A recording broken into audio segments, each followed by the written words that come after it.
आमतौर पर घरों में छोटी-मोटी हेल्थ प्रॉब्लम को डील करने के लिए कोई न कोई दवाई घर में होती ही है।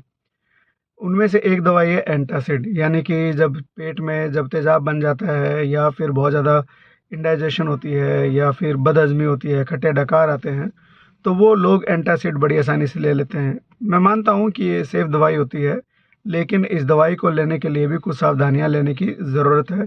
ऐसे ही अननेसेसरी एंटासिड लेने से कई बार फ़ायदे की बजाय आपको और जो फ़ायदा होना चाहिए वो नुकसान में भी कन्वर्ट हो जाता है। यही बात इस वीडियो में हम करने वाले हैं।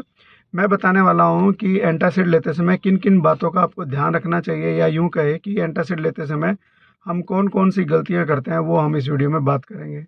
तो जो सबसे पहली गलती जो लोग करते हैं, वो गलती ये करते हैं कि एंटासिड को लोग खाना खाने के बाद की बजाय खाना खाने से पहले लेना शुरू कर देते हैं।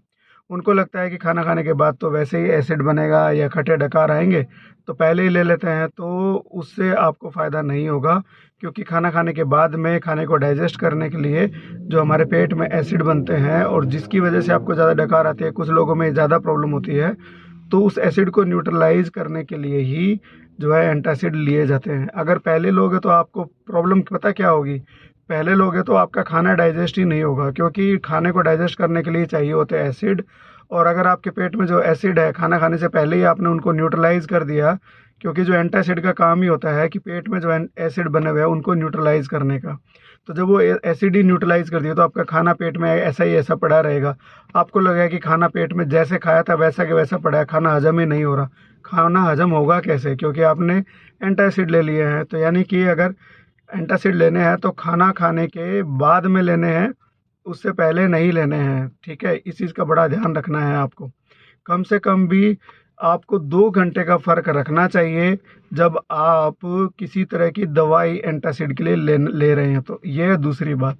जैसे कि एंटीबायोटिक है या फिर आयरन की टैबलेट है, ये वो दवाइयाँ हैं जो कुछ दवाइयाँ एंटीबायोटिक या आयरन की टैबलेट जो है ख़ास तौर से, जब हमारे पेट में एसिड होता है तो उसमें ज़्यादा अच्छे से डाइजेस्ट होती है और हमारे अंदर जल्दी से अवशोषण हो जाता है।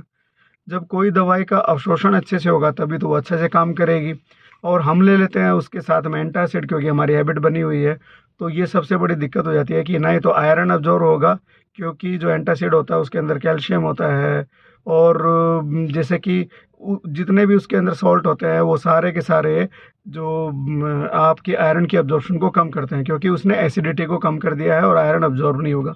वही एंटीबायोटिक के साथ होता है। आप कहोगे कि एंटीबायोटिक ली थी बढ़िया कंपनी की, बढ़िया से ली थी जैसा बताया था, लेकिन मेरे को तो असर हुआ ही नहीं, क्योंकि आपने अपनी बॉडी के अंदर अब्जॉर्ब होने ही नहीं दिया एंटासिड उसको, एंटीबायोटिक को। तो इसलिए कम से कम 2 घंटे का फ़र्क रखना है, या तो उससे 2 घंटे पहले का हो एंटासिड लें या उसके 2 घंटे के बाद में, तभी ये दवाइयों के बीच में ये मेजर जो है डिफरेंस आपको रखना है।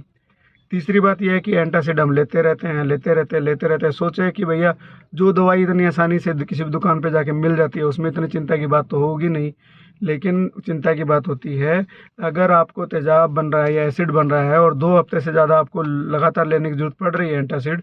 इसका मतलब ये है कि अब आपको उसके कारण पे काम करना चाहिए कि तेज़ाब इतना एसिड बन क्यों रहा है। आप लगातार मत लेते रहिए।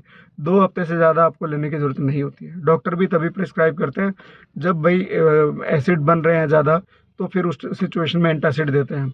एंटासिड के अलावा एक दूसरी दवाइयाँ होती है जिसमें हम टैबलेट लेते हैं, जैसे कि रेंटेक हो गया, रेनिटेडिन हो गया, या प्रोटॉन पंप हो गया, पेंटाप्रोजोल हो गया, रेबिप्राजोल हो गया।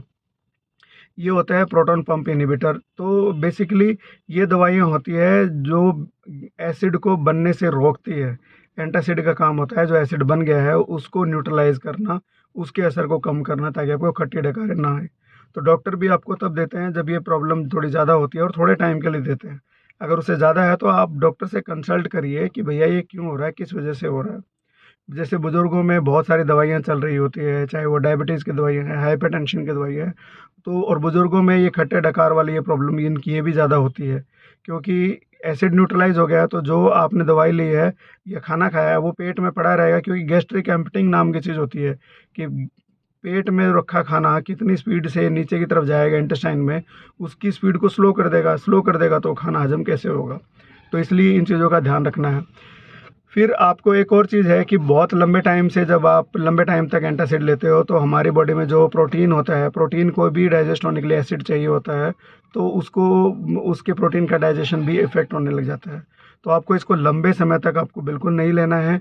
दवाइयों के साथ इसका दूरी बना के रखनी है, खाना खाने के बाद लेना है, और आप इसको बहुत ज़्यादा मात्रा में इसको आपको इसे अवॉइड करना चाहिए। तो ये बातें थी कि एंटासिड लेते समय किन बातों का ध्यान रखना है। 3 ही बातें बताई मैंने। सबसे पहली बात कि आपको 2 घंटे का फ़र्क रखना है, कोई दूसरी दवाई ले रहे हैं तो उससे पहले 2 घंटे या उससे बाद में 2 घंटे, या फिर आप खाना खाने के बाद इसे लेना चाहिए, पहले नहीं लेना चाहिए, और 2 हफ्ते से ज़्यादा इसको लेना नहीं चाहिए। तो 3 बार अब मैंने आपको 2-2 बात बता दी। 2 हफ्ते से ज़्यादा नहीं, 2 घंटे के बाद, और खाना खाने के बाद इसको लेना है, इससे पहले नहीं। तो ये बात थी। मैं उम्मीद करता हूँ कि आपको बात अच्छी लगी होगी, कुछ बात समझ आई होगी, ताकि आपको इसका फ़ायदा मिल सके। Thank you.